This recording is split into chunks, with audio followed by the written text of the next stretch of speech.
Alright, so in this video what we're going to talk about is how to do your precalculus parent functions one-pager. Alright, so in precalculus you are going to be responsible for knowing a lot of different functions by the end of the year. But right now you're just worried about parent functions. So what you're going to be doing is you are going to be using some unlined white paper. You're going to title it, you can call it Precalculus Parent Functions. Alright, and you're going to start listing the different parent functions. You're going to use colored pencils or markers. You're going to fill the entire page, and you're going to identify different things and characteristics of each type of graph. Some of those characteristics are going to involve domain, range. Basically, domain, we'll talk about what the domain is, what the range is, x-intercepts and y-intercepts, basically where it touches the x-axis or y-axis, if it does. Some graphs will not. Symmetries, whether they are symmetrical about the origin, which makes it an odd function, or symmetrical about the y-axis, which makes it an even function. Whether it has maximums or minimums, whether it's increasing in certain intervals. Basically, intervals between which x values, is it going up or is it going down as you read it from left to right, and asymptotic behavior. Some graphs will have asymptotes, some graphs will not. Alright, so what functions are you going to be responsible for? These are all the functions that you're going to put on your page. You're going to take your time, just going to knock them out one by one. So, linear functions, quadratics, absolute value functions right here, trigonometric functions, sine, cosine, tangent. Now, your biggest tool that you're going to be using is Desmos and also Google. They will help you with your drawings or your graphs, okay?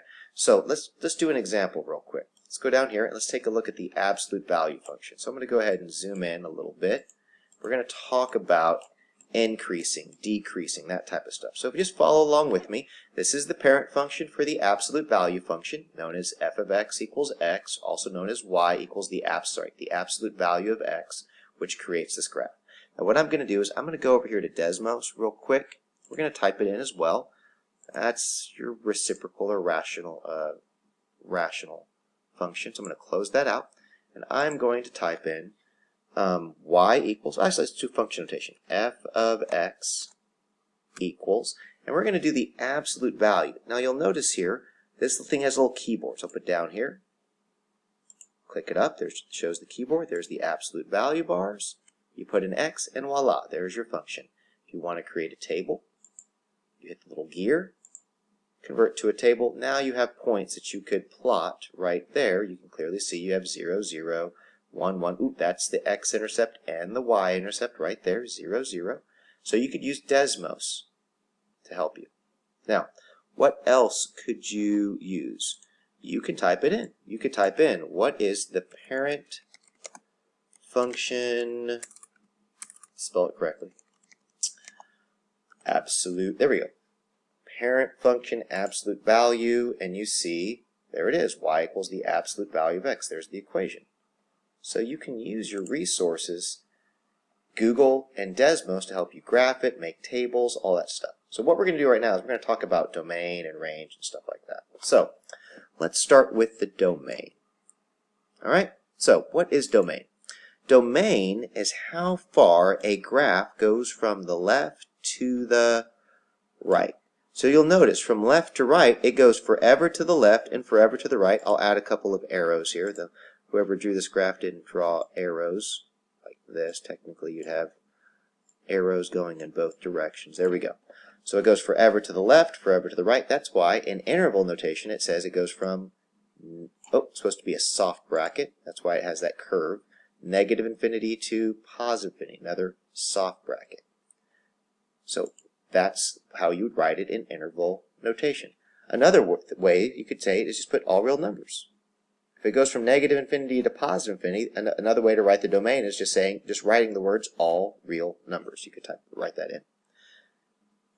Okay, now what is range? Range, it looks like it starts right there at 0 and it goes up forever. So this is the range. How far does it go from down all the way to up? So, how do you interpret range? How low does it go? It goes all the way to 0. Starts at 0. Then what happens? It goes up in both directions. So that's why it says the range starts at 0. Now that's called a hard bracket for those of you who are learning what's called interval notation. A hard bracket means it's like rectangular, has little right angles in the bracket. So that's called equal to. So it's equal to 0 because it starts right there. It goes up forever. Now, just like the domain goes forever from left to right. So that goes from forever left to right. Now what is an x-intercept and y-intercept? Well, that's pretty easy. It's where it touches the x-axis and the y-axis. You can clearly see it's at 0, 0, and 0, 0. Now this is not interval notation. This is just an ordered pair. So this just means an ordered pair at 0, 0, and in 0, 0. So decreasing. Let's take a look at decreasing. It's decreasing from negative infinity, when x is negative infinity, all the way to 0. So here's the decreasing section of the graph. I wish I could shade it in perfectly straight, but I can't. All right, there you go. That's where it's decreasing, and it is increasing from 0 to infinity. So it's going up. So if you wanted to, I can't type in at an angle, but you could type in or write in increasing, and you could write the words decreasing for your one-pager, just to kind of make it easy for you to understand where it's increasing or decreasing. You can clearly see where the minimum is. All right, the minimum is right there at 0, 0. Also happens to be where the x-intercept is and the y-intercept is. Now, what is an even function? An even function is when it's symmetrical with respect to, that's what this WRT is, with respect to the y-axis. So whenever anything reflects perfectly across the y-axis, that's called an even function. What would be an odd function? An odd function, oh, Scout, my dog wants to know what an odd function is. Well, an odd function is where it's symmetrical about the origin. Okay, so Algebra 2 is doing a one-pager. I'm going to go and pull it up, and I'll let you know what an odd function would look like real quick. So here's an example of an odd function. It's the parent function for all linear functions, known as y equals x or f of x equals x. And that's when the line reflects, or the graph reflects perfectly across the origin. All right, so that's symmetrical about the origin with respect to. That's why that's considered to be an odd function. All right, so this is considered to be an even function. This is considered to be an odd function. So you would label it as you are drawing your different graphs. Now, what are going to be the tricky ones? The tricky ones are going to be like your logarithmic, your piecewise function. What in the world is that? You're going to have to Google that.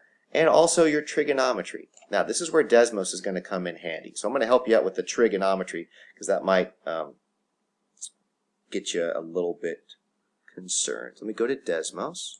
All right. So it's very easy. If you want to type it, if you want to figure out what does a sine graph look like, just put the sine of x. There you go. There's the sine of x.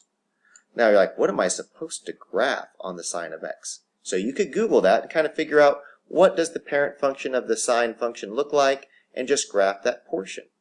So what would that look like if you wanted to type it in? Just put, all right, sine of x graph and see what people do. All right, so basically it starts at 0, 0, and then it goes back and finishes at 0, 0. So I'm going to take a little screenshot of this. The sine function, you would only on your paper start it here, go up and down and back up. That would be your sine function. All right, let me go back over here. So what would that look like on this graph right here? The sine function starts here, goes down and back up, and that's all you'd have to draw. But you try to be as accurate as possible. So you probably would have to zoom in a bit, and you'd probably get a better picture of where different points are. All right, so you could click like, what? Where is that point? Ooh, that point's at pi 0. Ooh, this point's at pi over 2, 1. Interesting. So you could put critical points right there in the graph. Cosine works very same. All you gotta do is type in cosine. Boom. There's your cosine graph. What does tangent look like? You just type in TAN. Boom. That's what tangent looks like. So you're going to draw those different graphs. You're going to talk about different parts of the graph. There are different asymptotes in the tangent. And you'd have to kind of figure out where those are. Like, how could you figure out where those are? It looks like right about here. I wonder if I put x equals pi. That's not an asymptote, all right? But if I put x equals pi divided by 2, interesting. So it looks like we have asymptotes. So you have to research some stuff. So when you Google and you research things, they'll talk about where the asymptotes are, and you could look those up. Now, how do you do the inverse trig functions? If you're wondering what inverse trig functions are, you're like, I've never heard of that. So inverse trig functions are cosecant, secant, and cotangent. So sine is easy. Cosecant is easy as well. You just put 1 over sine. So I'll show you what that looks like. Let me go back to my Desmos real quick. All right. So if I typed in the sine of x, there you go. Now if I type in 1 divided by the sine of x, there's your cosecant. So this is what you would graph. You graph the black parts for the cosecant part. If I typed in the cosine of x, that's the cosine of x. So the inverse of that would be what's called the secant of x, which is 1 divided by cosine. There you go.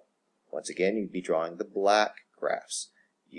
That's what you would be doing for the secant. Tangent is very easy. Type in the tangent of x. That's what you draw. Type in cotangent. No, you don't type in, I just type in 1 divided by tangent of x. That's called cotangent. So that's tangent. Cotangent is in black. Tangent is in purple. All right, so you just put 1 divided by tangent. There's your cotangent graph. So I realize this is not going to be super easy. However, with time and effort, you could make a beautiful one-pager that goes through all of these functions. All right? And make it nice. Basically, you're just getting accustomed to this. I'm not expecting you to know everything there is to know about sine, cosine, tangent. Right now, you're just drawing the parent function. You're making a table. You're making your paper pretty and identifying key things. Type in greatest integer function, piecewise functions, what they are. I guarantee you, everybody's piecewise function will probably look a little bit different because basically you're just graphing different pieces of different functions, and I can certainly help you with that. Okay, and you can Google what do piecewise functions look like and how you can type them in Desmos. So it's going to take some time and energy on your half, looking things up, looking for the domain, asking me questions, looking for different types of symmetries, whether they have maximums or minimums. And that's what your job is.